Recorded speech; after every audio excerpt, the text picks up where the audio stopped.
A new feature of Wings Platinum 5 is the option to display guidelines and raster.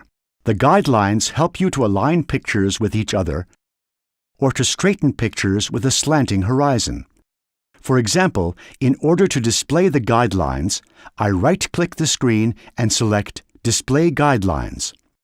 For the raster to be displayed, I check the boxes horizontal and vertical.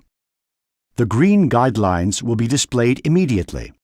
Using the right mouse button, I can remove the guidelines again or delete them.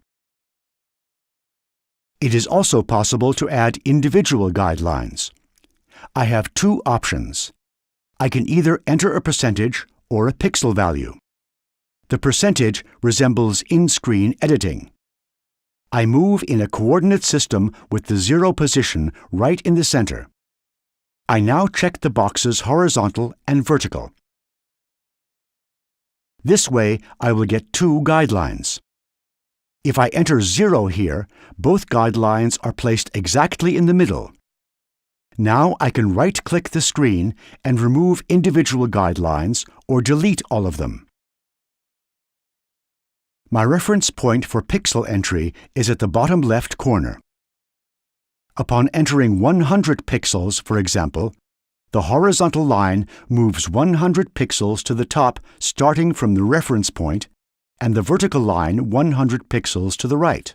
If I want to reuse a particular raster of guidelines, I can save it as a preset. By right-clicking the menu, I can load this preset anytime later on. But I can also delete such presets again. Additionally, you can also make objects snap to the guidelines by right-clicking the screen and selecting Snap to Guidelines.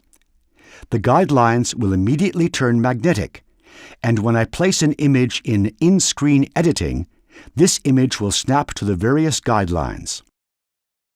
The guideline for markers is an additional new function. For this purpose, I need a marker track. You can find this new symbol in the track head. After clicking this symbol, every marker on this track will be provided with a guideline. This is a great help for very complex projects where there is a great number of tracks and the marker track is no longer visible.